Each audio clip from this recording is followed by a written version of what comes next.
자, 지금까지 이제 6개 교회에 보낸 편지 내용을 우리가 함께 살펴보았습니다. 오늘은 마지막 교회죠. 마지막 교회인 라오디게아 교회에 보낸 편지 내용을 함께 살펴보는 그런 시간을 갖도록 하겠습니다. 이 라오디게아 교회는 여러 가지 면에서 이 마지막 때의 교회의 모습, 특별히 현대 교회의 모습을 이렇게 반영을 해주고 있습니다. 누가복음 18장 8절 말씀에 보시게 되면 주님께서 다시 오실 때 믿음을 보겠느냐 이렇게 말씀을 해 주셨습니다. 그래서 이 라오디게아의 모습은 마지막 때 주님이 오시기 직전에 교회의 전형적인 모습이라고 볼 수가 있겠습니다. 14절 말씀을 한번 보실게요. 14절 말씀, 라오디게아 사람들의 교회의 천사에게 쓰라, 이렇게 시작을 하고 있는데요. 지금 이제 6개 교회와 지금 다른 표현으로 시작하고 있다는 부분을 우리가 좀 지적할 필요가 있겠습니다. 개역 성경에 보시게 되면 동일한 표현으로 사용하고 있어요. 동일한 표현입니다. 교회의 사자에게 편지하기를 이렇게 하면서 동일한 방식으로 시작하고 있지만 우리 흠정역 성경에는 이 라오디게아 교회에 대해서는 다른 표현을 지금 이제 사용하고 있다는 사실입니다. 라오디게아 사람들의 교회에 천사에게 쓰라, 이렇게 기록이 되어 있는데요. 에베소 교회에는 어떻게 묘사하고 있냐면 에베소 교회의 천사에게 쓰라, 이렇게 되어 있고요.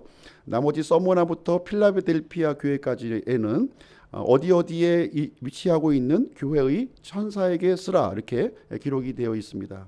그러나 이 라오디게아 교회만큼은 지금 사람들의라는 이 단어가 추가되어 있다고 하는 사실을 우리가 좀 유념하게 볼 필요가 있습니다. 이 마지막 때의 이 교회의 모습은 사람들의 교회가 되었다는 사실을 여기서 우리가 살펴볼 수가 있는데요. 이 교회가 그리스도 중심의 교회가 아니라 사람이 중심이 되고 있는 그러한 모습으로 변모해 버렸다고 하는 사실을 우리는 이제 발견을 할 수가 있는 것입니다. 교회의 주인은 누구십니까?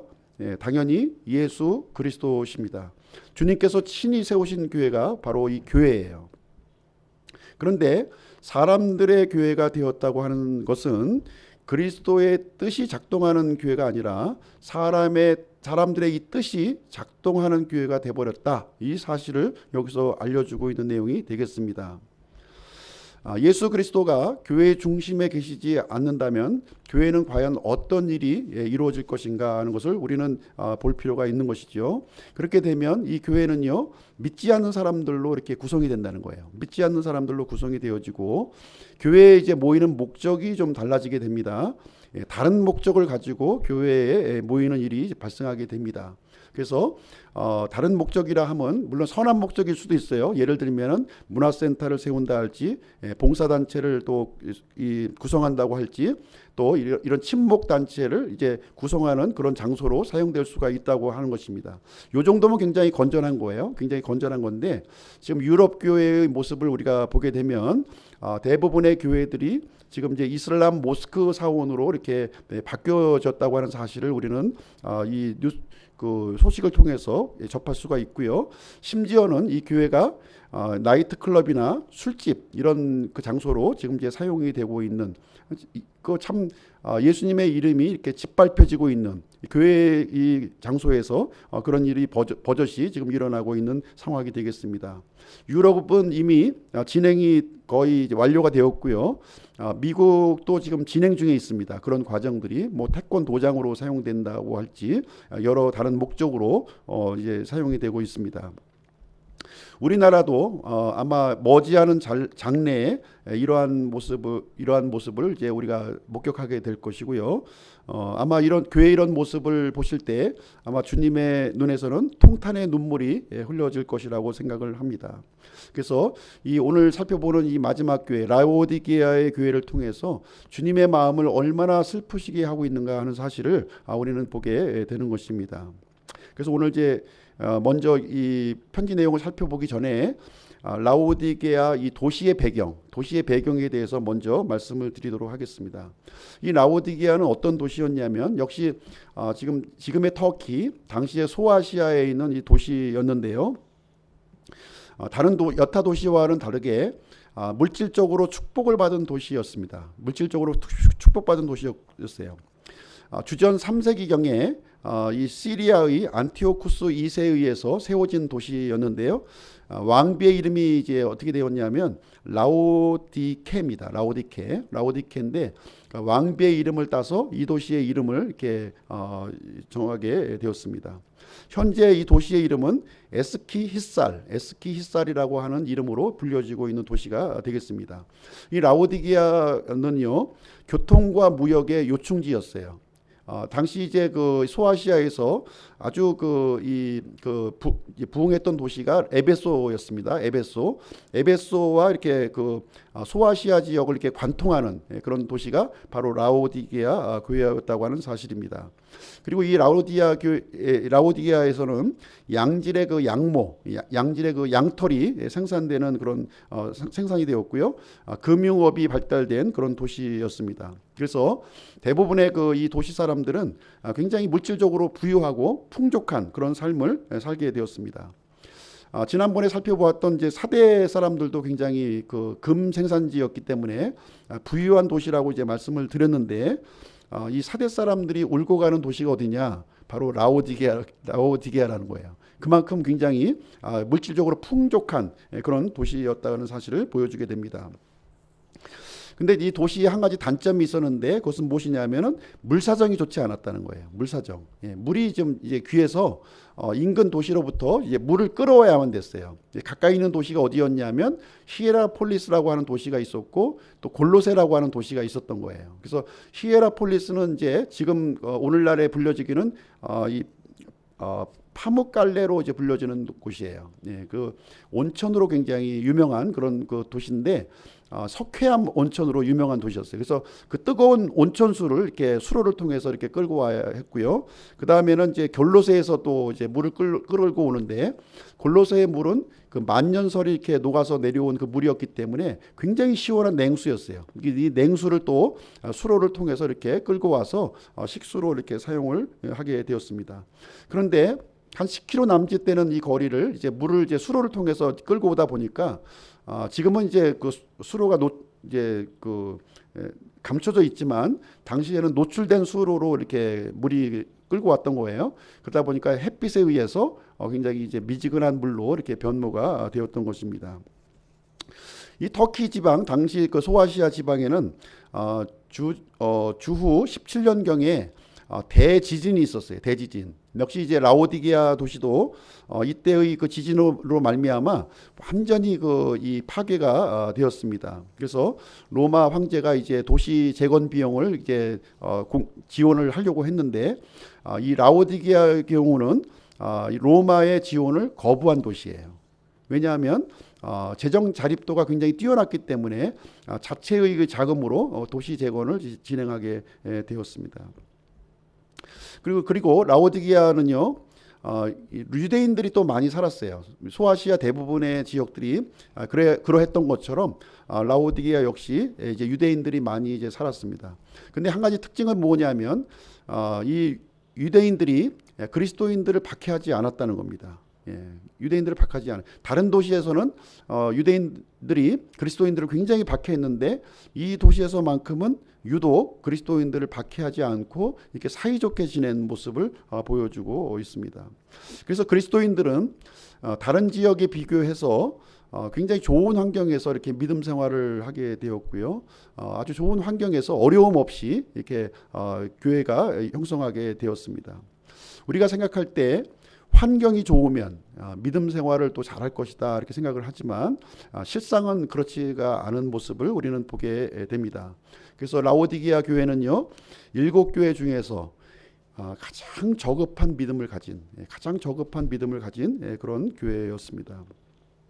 그리고 라오디게아는 종교적으로 이 제우스 신을 섬겼고요. 치료의 신인 또 이제 멘카루라고 하는 신을 섬기는 그런 도시였습니다. 그리고 여기에는 또 의과대학, 지금으로 얘기하면 의과대학이죠. 의학교가 아주 유명한 의학교가 이제 세워졌는데, 눈 치료를 해줄 수 있는 그런 의과대학이 설립이 되었습니다. 그래서 이 세계 최고의 안약 생산지가 바로 라오디게아였다고 하는 사실입니다. 그래서 오늘은 그리스도가 빠진 라오디게아 교회라는 제목을 가지고 오늘 이제 본문의 말씀을 함께 살펴보는 시간을 갖도록 하겠습니다. 14절 말씀을 보시게 되면 예수님의 모습이 이제 언급되어 있는데요. 세 가지로 묘사하고 있죠. 예수님을 아멘이요, 신실하고 진실한 증인이요, 하나님의 창조를 시작하신 분, 이렇게 이제 언급이 되고 있습니다. 이 예수님의 모습을 통해서 라오디게아의 교회에 보낸 편지의 그 전반적인 내용, 전반적인 분위기를 우리가 읽을 수 있다고 하는 사실입니다. 예수님은 어떤 분이시냐면 아멘이시오 이렇게 하고 있어요. 아멘이신 분이라고 이제 말하고 있는데요. 이 아멘의 뜻이 이제 어떤 뜻이냐면 확실하다, 그러하다 이런 의미를 가지고 있습니다. 우리가 이제 어떤 그 하나님의 말씀을 들었을 때 아멘 하게 되면 그 말씀에 대해서 동의합니다. 그 하나님의 말씀이 확실합니다. 그러합니다 하는 뜻을 이제 가지고 있다고 하는 의미예요. 그런 면에서 예수님은 아멘이 되신다는 것을 여기서 말씀해 주고 있는데요. 그래서 예수님은 항상 올바르시고 항상 참되신 분이시다 하는 것을 여기서 말해 주고 있는 것입니다. 그리고 이 그 표현이 또 이제 아멘이라는 표현을 또 설명해 주고 있는 거예요. 이 신실하고 진실한 증인이요 이렇게 하고 있는 건데 이것은 아멘의 뜻을 그대로 반영해 주고 있는 그런 말씀이 되겠습니다. 그래서 아멘이신 예수님을 다시 한번 설명해 주고 있는데요. 예수님은 어떤 분이시냐? 믿을 만한 분이시요 거짓이 없는 분이시다는 사실을 얘기해 주고 있습니다. 예수님이 참으로 믿을 만한 분이시요 거짓이 없는 분이라고 하는 사실 믿으십니까? 예. 다시 한번 말씀드리겠어요. 예수님이 참되신 분이라고 하는 사실을 우리가 우리 마음속에 믿어지시나요? 예. 믿어지셔야 되는 거예요. 이 사실이 믿어지셔야 됩니다. 예수님은 항상 우리를 위해서 진실만을 말씀하시며 거짓이 전혀 없는 분이라고 하는 사실을 우리에게 알려주고 있습니다. 요한복음을 통해서 보시면은 이 진실로라고 하는 이 표현으로 언급되어 있는 구절을 우리가 이제 보게 되는 거예요. 이 진실로라고 하는 이 표현은 아멘이시오라고 하는 뜻이에요. 예, 아멘이시오, 아멘이신 분이 지금 이제 말씀하신다는 거예요. 그 말씀을 이제 요한복음에서는 자주 이제 언급해주고 있는데 제가 몇 구절 한번 제가 말씀을 드리도록 하겠습니다. 요한복음 5장 24절 25절 말씀인데요. 진실로 내가 너희에게 이르노니 내 말을 듣고 또 나를 보내신 분을 믿는 자는 영존하는 생명이 있고 또 정죄에 이르지 아니하리니 사망에서 생명으로 옮겨졌느니라.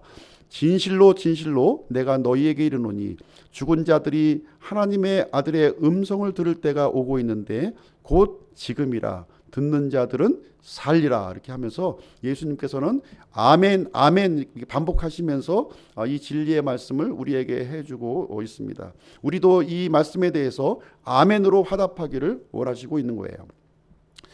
요한복음 6장 47절 한번 읽어드리겠습니다.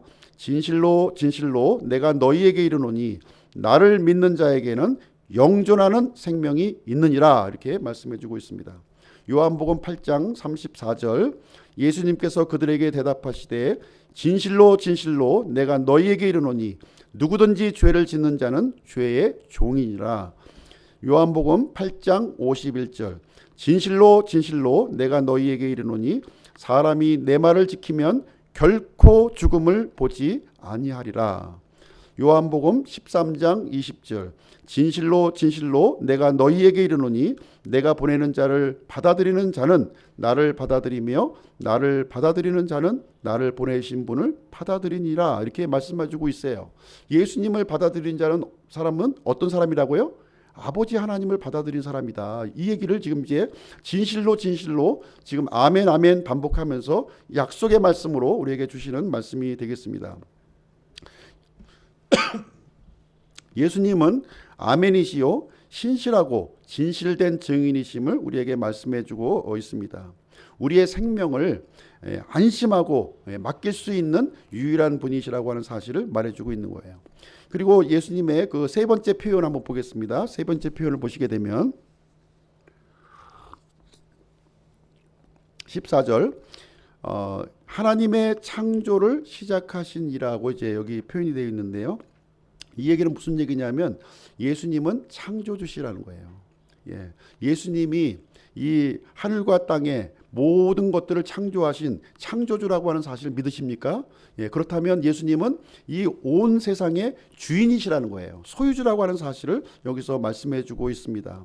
우리가 갖고 있고 누리고 있는 모든 것이 누구로부터 왔어요? 바로 예수님으로부터 왔다고 하는 사실을 말해주고 있는 것입니다. 우리의 몸, 우리의 시간, 우리의 재물, 우리의 재능, 우리의 생명 모든 것이 예수님으로부터 비롯되었다 이 얘기를 해주고 있습니다. 그래서 예수님은 진정한 주인이시라는 거예요. 그리고 뿐만 아니라 이 교회의 주인이 누구냐? 바로 예수 그리스도시라고 하는 사실을 말해주고 있습니다.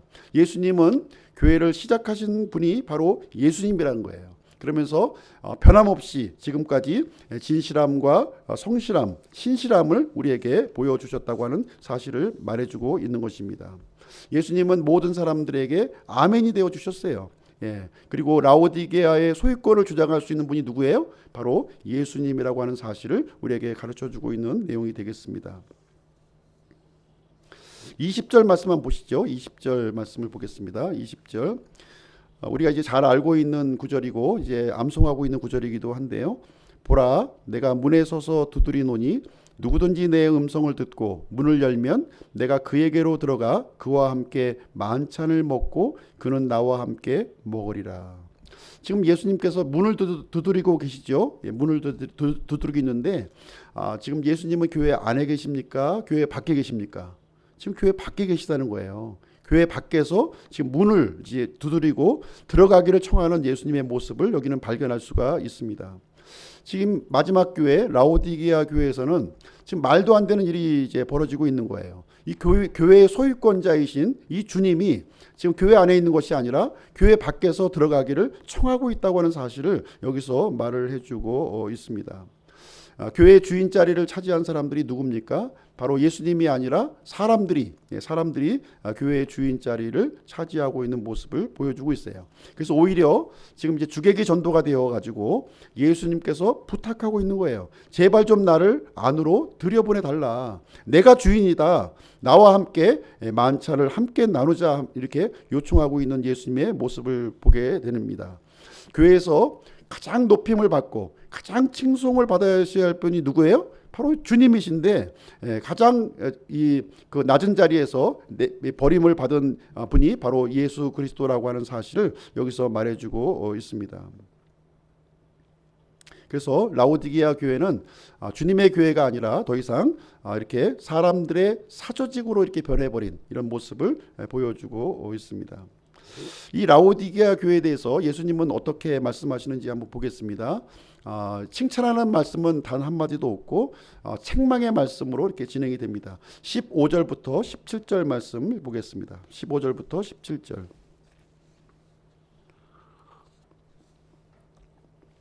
내가 네 행위를 아노니 내가 차지도 아니하고 뜨겁지도 아니하도다. 나는 네가 차든지 뜨겁든지 하기를 원하노라. 그런즉 내가 이같이 미지근하여 차지도 아니하고 뜨겁지도 아니하므로 내가 내 입에서 너를 토하여 내리니 이는 내가 이르기를 나는 부자라 내가 재산을 불렸으니 아무것도 부족한 것이 없다 하면서 내 비참한 것과 가련한 것과 가난한 것과 눈먼 것과 벌거벗은 것을 알지 못하기 때문이라. 자, 여기서 예수님은 이제 라오디게아 교회를 향해서 아주 강력한 책망을 하고 있는 모습을 우리는 보게 됩니다. 내가 차지도 않고 뜨겁지도 않다. 차든가 뜨겁든가 하라고 지금 이제 예수님께서 호통을 치고 계시고 있습니다. 그렇지 않으면 내 입에서 토하여 내치리라고 지금 이제 말하고 있습니다. 다시 말하자면 라오디게아 교회는요 미지근한 신앙을 갖고 있었다는 거예요. 마치 그 골로새와 지금 그 히에라폴리스에서 내려오는 이 물이 이게 그 식어 가지고서 미지근한 그런 모습을 보인 것처럼 믿음 자체도 미지근한 믿음을 갖고 있었습니다. 뜨거운 물과 찬물이 이제 혼합되어 있는 그런 모습을 이제 보여주고 있는 거예요. 여기서 이제 이 구절을 통해서 우리에게 해주시는 말씀이 무엇이냐면 열정을 품어라. 이 얘기를 하는 것이 아니라는 거예요. 예. 열정을 품으라는 말씀이 아니에요. 뜨거운 물은 좋은 것이고 차가운 물은 나쁜 것이다. 이 얘기를 하는 것이 아닙니다. 여기서 이 뜨거운 물은요, 어느 때 좋으냐면 겨울에 좋은 거예요. 겨울에. 그렇지 않습니까? 이 추운 겨울에 따뜻한 홍차를 이렇게 마시면 온몸이 이렇게 따뜻해지는 걸 느끼지 않습니까? 그런 것처럼 그 뜨거운 물은 겨울에 좋은 거예요. 그리고 차가운 물은 언제 좋습니까? 여름에 좋은 거예요. 여름에 그 땀이 나고 이렇게 더울 때 시원한 냉수 한 잔 먹게 되면 온몸이 이렇게 시원해지는 것을 우리가 느끼게 되는 것입니다. 그런데 이 라오디게아 교회는 미지근한 그 모습을 가지고 있었던 거예요. 미지근한 모습은 좋지 않은 것입니다. 교회는요, 어떤 모습을 가져야 되냐면 차가울 때는 차가워야 되는 거예요. 뜨거울 때는 뜨거워야 된다 하는 것을 여기서 말씀해 주고 있는 것이 되겠습니다. 우리가 진리에 대해서는 열정적으로 뜨거워야 되는 것이고요. 비진리에 대해서는 냉정하게 차가워야 된다고 하는 사실을 우리에게 알려주고 있습니다. 그런데 진리와 이 비진리를 혼합시켜서 이렇게 미지근한 상태로 머물러 있는 것은 주님께서 보시기에 아주 역겨운 모습임을 우리에게 알려주고 있는 것이고요. 라오디게아 교회의 이 모습을 보여주고 있는 거예요. 진리와 비진리가 혼합되어 있는 이 미지근한 모습의 신앙 모습을 우리에게 경고를 해주고 있는 내용이 되겠습니다. 이 라오디게아 교회는 자신의 모습을 스스로 진단하면서 어떻게 생각을 했냐면 아무런 문제가 없다. 오히려 우리는 이렇게 부흥하고 있고 사람들로부터 이렇게 찬사와 칭송을 받고 있다고 지금 얘기를 해주고 있는 거예요. 그러나 예수님의 진단은 어떠합니까? 전혀 다른 거죠. 라오디게아 교회가 가졌던 이 진단과는 180도 다른 진단을 예수님께서는 내렸습니다. 17절 말씀 한번 보실게요. 17절. 이는 내가 이르기를 나는 부자라 내가 재산을 불렸으니 아무것도 부족한 것이 없다 하면서 내 비천한 것과 가련한 것과 가난한 것과 눈먼 것과 벌거벗은 것을 알지 못하기 때문이라. 라오디게아의 자각 진단은 어떻게 되어 있습니까? 나는 부자예요. 재산을 이만큼이나 지금 불렸어요. 아무것도 부족한 것이 없어요. 지금 이렇게 얘기하고 있는 거예요. 그러나 예수님은 어떻게 얘기하고 있습니까? 정반대의 모습을 얘기해주고 있는 거예요. 비참하다 네 모습은. 그리고 가련하다. 그리고 가난하다는 거예요. 네가 실상은 부유하다고 생각하고 있지만 네 모습은 이 헐벗고 가난한 모습을 보여주고 있다는 겁니다. 그리고 눈이 멀었다는 거예요. 눈이 멀었다. 그리고 옷으로 무언가 화려하게 치장했을지 모르겠지만 주님이 보실 때에는 벌거벗은 이 수치의 모습을 보여주고 있다는 것을 얘기해주고 있습니다. 뿐만 아니라 이 라오디게아 교회의 가장 큰 문제점은 무엇이었냐면 그 사실 자체도 인식하지 못하고 있다는 거예요. 자신이 벌거벗었고 가난하고 눈이 멀었고 비참하고 가련하다고 하는 사실조차도 인식하지 못하고 있는 영적인 무감각 속에 빠져버린 이 라오디게아의 모습을 보여주고 있습니다. 그래서 라오디게아의 그 자가 진단은 100점이에요. 100점. 스스로 100점이라고 생각을 했는데 예수님의 그 점수는 몇 점이에요? 빵점이라는 거예요. 빵점. 이 빵점을 보여주고 있어요. 사람이 보는 모습과 예수님의 모습의 그 판단이 정 180도 다르다고 하는 사실을 여기서 알려주고 있습니다. 이 라오디게아 이 모습이 바로 마지막 때의 교회의 모습이고 오늘날 현대교회의 모습이라고 우리는 생각을 할 수가 있겠습니다. 그래서 우리도 정신 차리지 아니하면 머지않은 장래에 라오디게아 모습으로 이렇게 변모를 해버리게 될 것입니다. 그러면 우리 자녀들의 믿음이 어떻게 되겠어요? 어떻게 되겠습니까? 그래서 교회가 깨워서 이렇게 기도할 때라고 생각을 합니다. 이 라오디게아 교회를 향해서 예수님께서 처방을 내려주고 있는데요. 18절부터 20절까지 예수님의 처방을 한번 보시도록 하겠습니다. 18절부터 20절. 내가 내게 권고하노니 너는 내게서 불로 정지한 금을 사서 부유한 자가 되고 또 흰 옷을 사서 입어 내 벌거벗은 수치를 드러내지 말며 또 내 눈에 안약을 발라 볼지니라. 내가 사랑하는 자들을 다 책망하고 징계하노니 그런즉 열심을 내고 회개하라. 보라 내가 문에 서서 두드리노니 누구든지 내 음성을 듣고 문을 열면 내가 그에게로 들어가 그와 함께 만찬을 먹고 그는 나와 함께 먹으리라. 여기에 보시면 이 라오디게아 교회는 세상적인 기준으로 볼 때 부유한 교회였어요. 화려한 교회였습니다. 그러나 주님의 기준으로 볼 때에는 가난하고 벌거벗은 교회였음을 말해주고 있습니다. 그래서 예수님은 세 가지 처방을 여기서 내려주시는데요. 첫 번째는 뭐냐면 불로 정지한 금을 사라는 거예요. 두 번째는 흰옷을 사서 입으라는 겁니다. 세 번째는 내 눈에 안약을 바르라 이렇게 얘기를 해주고 있습니다. 그리고 네 번째 처방은 주님과의 이 만찬, 주님과의 이 교제를 회복할 것을 지금 촉구하고 있는 그런 내용이 되겠습니다. 첫 번째로 불로 정지한 금은 무엇을 의미할까요? 불로 정지한 금은 어떤 금을 얘기하냐면 이 금광석은요, 금광석은 금은 있지만 불순물이 너무 많이 있는 거예요. 그래서 이 금을 이제 순수한 금을 뽑기 위해서는 정제라고 하는 과정을 거쳐야지만 우리가 사용할 수 있는 금이 되는 것입니다. 그래서 불로 정지한 금은 이제 불순물이 없는 이 순도 높은 금을 의미하고 있는 것입니다. 그럼 이 금은 무엇을 의미할까요? 금. 여기서 금이 가리키고 있는 내용은 무엇이냐면 바로 우리가 갖고 있는 믿음을 얘기하고 있는 거예요. 불순물이 없는 순도 높은 믿음을 이 금을 표현하고 있다 이렇게 얘기를 해주고 있습니다. 근데 이게 정제된 금처럼 정제된 믿음을 우리가 간직해야 될 텐데 이 라오디게아 교회는 어떤 믿음이었어요?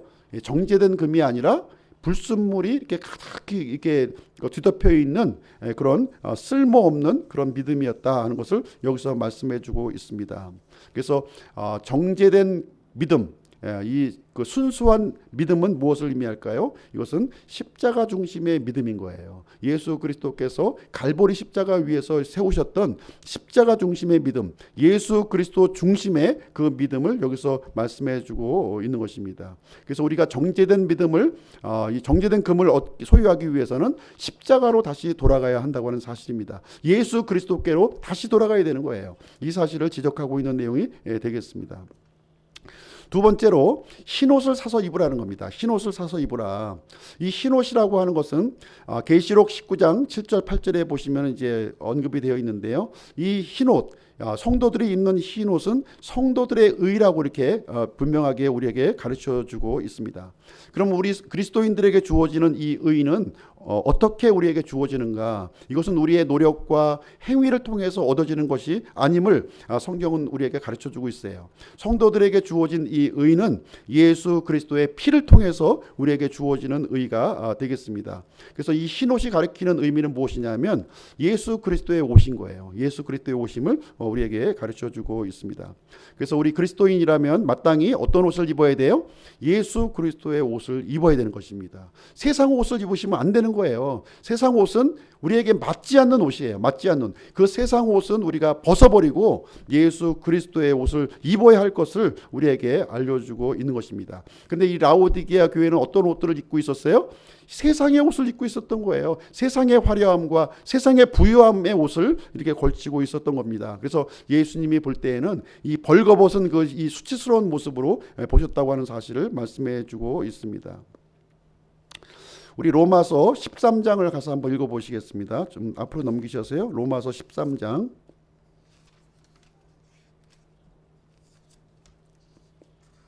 로마서 13장 11절 말씀을 보겠습니다. 로마서 13장 신약성경 241페이지고요. 로마서 13장 11절부터 14절 제가 읽어드리도록 하겠습니다. 또 때를 알거니와 지금이 우리가 잠에서 깨어야 할 바로 그때이니 이는 지금 우리의 구원이 우리가 믿었을 때보다 더 가까이 있기 때문이라. 밤이 많이 지나고 낮이 가까이 왔으니 그러므로 우리가 어둠의 행위를 벗어버리고 빛의 갑옷을 입자. 낮에 하듯이 우리가 정직하게 걸으며 흥청거리거나 술 취하지 말고 침실을 더럽히거나 방탕하지 말며 다투거나 시기하지 말지야. 오직 너희는 주 예수 그리스도로 옷 입고 육신의 정욕을 채우기 위해 육신에게 기회를 주지 말라. 여기 보시면 이제 우리가 빛의 갑옷을, 우리 그리스도인들이 빛의 갑옷을 입고 주 예수 그리스도로 옷을 입어야 할 것을 우리에게 가르쳐주고 있는데요. 이 라오디게아 교회는 어떤 모습을 하고 있었습니까?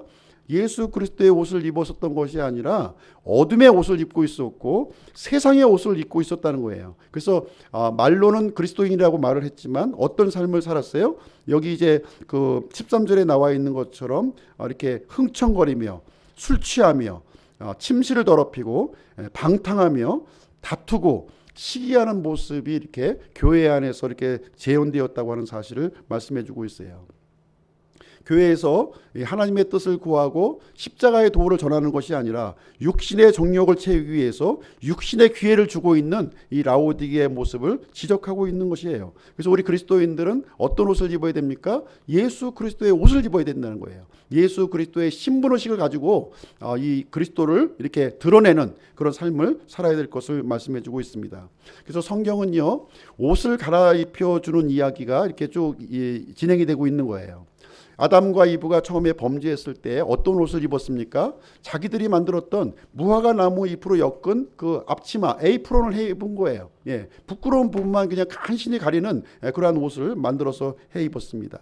하나님이 보실 때 그 모습을 어떻게 보셨어요? 벌거벗은 모습으로 보셨다, 이렇게 말씀해 주고 있는 거예요. 그래서 하나님께서는 아담과 이브를 위해서 이 가죽옷을 입혀주셨습니다. 그런 것처럼 우리 그리스도인들은 우리의 행위의 옷으로 이렇게 입을 것이 아니라 예수 그리스도로 옷 입을 것을 우리에게 가르쳐 주고 있는 것입니다. 그래서 교회는요, 이렇게 이 사람들의 놀이터가 되어버린 이 교회에 이 종교놀이, 이 세상 놀이에서 깨어날 것을 지금 예수님은 경고를 해주고 있습니다. 복음으로 돌아오라는 거예요. 십자가로 다시 돌아오고 예수 그리스도께로 다시 돌아오라고 지금 예수님께서 촉구를 해주고 있습니다. 세 번째로는 예수님께서 내 눈에 안약을 바르라, 이렇게 말씀해주고 있습니다. 안약. 라오디게아는 아시다시피 최고의 안약 생산지였어요. 최고의 육신적인 눈을 이렇게 고치는 데는 아주 뛰어난 기술을 가지고 있었던 그런 도시였어요. 그러나 이 진리를 바라보지 못하고 영원한 것을 바라보지 못하고 예수 그리스도를 바라보지 못하고 있는 이 안타까운 모습이 지금 이제 라오디게아에게 있었다고 하는 사실이에요. 세상의 이치에는 밝고 돈 버는 일에는 눈이 아주 반짝반짝 움직이는데 정작 진리를 찾는 이 일에 있어서는 이 까막 눈이라고 지금 이제 예수님은 경고를 해주고 있는 것이 되겠습니다. 라오디게아 교회는요, 눈만 멀었을 뿐만 아니라 귀도 멀었어요. 귀도 멀어가지고 성령님께서 하시는 이 말씀을 듣지 못하는 그런 상태에 머물러 있는 영적인 무감각 상태에 빠져 있는 라오디게아 교회를 향해서 지금 내 눈에 안약을 바르라고 지금 이제 예수님께서는 경고를 하고 있는 것이 되겠습니다. 네 번째로 예수님께서는 다시 이제 교제를 회복할 것을 지금 이제 촉구하고 있어요. 갈라디아서 3장 20절을 통해서 다시 나와 이제 그 관계를 회복할 것을 지금 이제 얘기를 해주고 있습니다. 어떻게 보면 이 예수님의 이 말씀은 책망이라기보다는 이 교회를 향해서 애원하고 있는, 탄원하고 있는 예수님의 이 안타까운 심정을 우리에게 얘기를 해주고 있어요. 제발 정신 차리고 딴 눈에 이 눈을 팔지 말고 나에게 돌아올 것을, 신랑 되신 예수님에게 돌아올 것을 간곡하게 지금 요청하고 있는 모습이 되겠습니다. 이 계시록 3장 20절은 일반적으로 이제 우리가 이제 불신자들이 예수님을 영접할 때 사용하는 그런 구절이에요.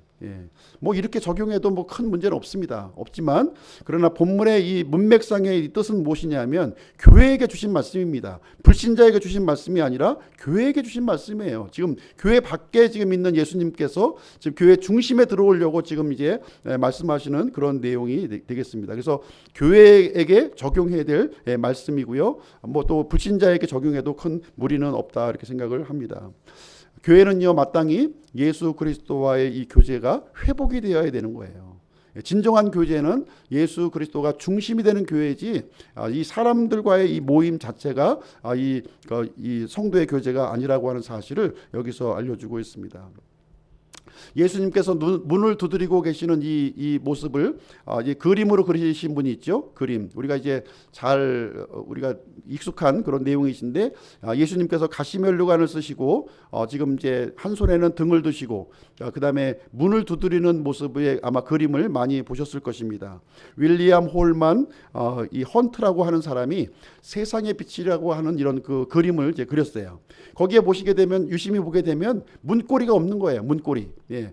안에서만 열어줄 수 있는 문이라는 거예요. 안에서만. 예, 안에서만 열어줘야 되는데 안에서 문을 열어주지 않는 거죠. 예, 문을 열어주지 않고 계속 예수님은 밖에서 두드리고 있는 그 그림이 여기에 기록이 되어 있습니다. 안에서 문을 열어주어야만 예수님은 우리 안에 들어올 수 있고요. 우리 안에 은혜와 이 빛을 우리에게 주실 수가 있는데, 어둠 가운데에 빠져있는 이 교회의 모습을, 현대교회의 모습, 생명이 없는, 빛이 없는 교회의 모습을 우리에게 보여주고 있는 내용이 되겠습니다. 자, 우리가 마지막으로 이기는 자에 대한 약속을 한번 보시도록 하겠습니다. 21절, 22절, 요한계시록 21장 22절 말씀인데요. 한번 거기 이제 이기는 자에 대한 약속을 한번 보시도록 하겠습니다. 21절 제가 한번 읽어드리겠습니다. 이기는 자에게는 나 역시 이긴 뒤에 내 아버지와 함께 그분의 왕좌에 앉게 된 것 같이 나와 함께 내 왕좌에 앉는 것을 내가 허락하리라. 이기는 자에게 어떤 약속이 주어졌나요? 예수님의 이 왕좌에 함께 앉는 이 엄청난 이 축복을 주시겠다고 이렇게 말씀해주고 있어요. 이 라오디게아 교회의 이 책망과 비교해 볼 때 거기에 주어지는 이 상급은 엄청난 상급이 지금 예고되고 있는 모습을 보게 됩니다. 이 상급이 이렇게 크다고 하는 사실은 사실 받을 사람이 그렇게 많지 않다 하는 것을 얘기해주고 있어요. 그렇죠? 예. 라오디게아 교회는 엄청난 상급, 이기는 자에게 주어졌지만 이렇게 실질적으로 이 상급을 받을 사람은 그렇게 많지 않을 것으로 생각이 됩니다. 그래서 예수님은 먼저 이기셨어요. 먼저 이긴 자가 되어주셨습니다. 나 역시 이긴 뒤에 이렇게 말씀해 주셨는데요. 예수님은 십자가에서 죄와 사망의 권세를 물리치시고 부활하시고 승천하셨다는 사실이에요. 그래서 하나님의 왕좌 지금 이제 우편에 지금 앉아 계셨고, 지금 이제 이기는 자에게 예수님의 왕좌에 함께 앉는 것을 허락해 주시겠다 이렇게 말씀해 주고 있는데, 왕좌에 함께 앉는다는 것이 무슨 말인가요? 예수님이 옆자리를 이렇게 비워가지고 이렇게 앉혀주신다는 의미입니까? 이 통치권에 해당되는 거예요. 이 자리라고 하는 것은 이 통치권을 지금 얘기해주고 있는 것입니다. 그 예수님의 이 통치에 함께 참여할 수 있는 이런 특권을 주시겠다 하는 말씀이 되겠습니다. 디모데후서 2장 12절 말씀 제가 읽어드리겠습니다. 디모데후서 2장 12절. 우리가 고난을 당하면 또한 그분과 함께 통치하리라. 우리가 그분을 부인하면 그분도 우리를 부인하시리라. 이렇게 말씀해주고 있습니다. 우리가 이 땅의 삶을 살면서 여러 가지 어려움을 겪게 돼요. 힘들기도 하고 좌절감도 겪게 됩니다. 그러나 그 고난을 당하면서도 우리가 고난에 굴복하지 아니하고 예수 그리스도의 믿음을 끝까지 지켰을 때 함께 통치할 수 있는 특권을 우리에게 주시겠다고 우리에게 약속을 해주고 있는 것입니다. 그래서 이기는 자는요, 예수 그리스도의 통치에 우리가 함께 참여하는 복을 누리게 되는 것입니다. 자, 오늘 말씀을 이제 좀 정리해서 드리도록 하겠습니다. 이 라오디게아 교회는요, 주님으로부터 책망만 들었어요. 책망. 배가 엄청 부를 것 같아요. 책망만, 이 칭찬의 말은 없이 책망만 이렇게 들어가지고, 그런데 예수님께서 지금 라오디게아 교회에게 이렇게 책망과 징계를 하신 목적이 있다는 거예요. 이 목적을 우리에게 알려주고 있는데요. 그 목적은 무엇이냐면은 회개하고 돌아오라는 거예요. 예. 회개하고 돌아올 것을 지금 이제 촉구하고 있는 말씀입니다. 만약에 이 라오디게아 교회를 사랑하지 아니하셨다면 편지를 쓰지 않으셨을 거예요. 편지를 쓰지 않았을 겁니다. 예. 사랑하시기 때문에 책망하며 징계하면서까지 다시 돌아올 것을 지금 촉구하고 있는 예수님의 마음을 우리가 읽을 필요가 있겠습니다. 히브리서 12장 8절 말씀에 보시게 되면 구원은 우리가 받았는데 책망과 징계가 없다면 그 사람은 사생자요 아들이 아니라고 우리에게 말씀을 하고 있습니다. 우리 구원받은 사람들이 이 책망과 징계가 올 때에는 기쁘게 생각해야 돼요. 그것을 이게 나쁘게 생각하면 안 된다는 것입니다. 이 징계가 올 때 내가 하나님의 아들이구나. 하나님께서 나를 사랑하시기 위해서 바른 길로 인도하시려고 하는 사실을 우리가 이해를 할 필요가 있습니다.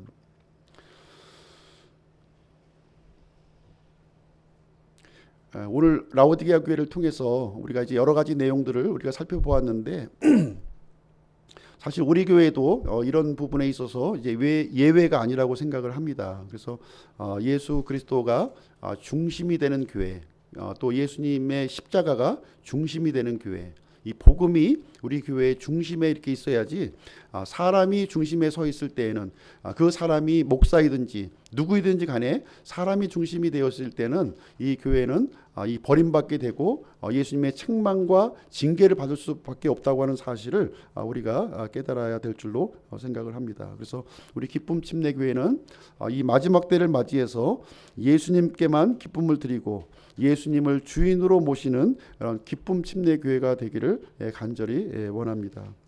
한 주 동안 또 어려움이 많이 있으시겠지만 승리하는 그런 한 주가 되시기를 주님의 이름으로 축원드립니다. 기도하고 마치도록 하겠습니다.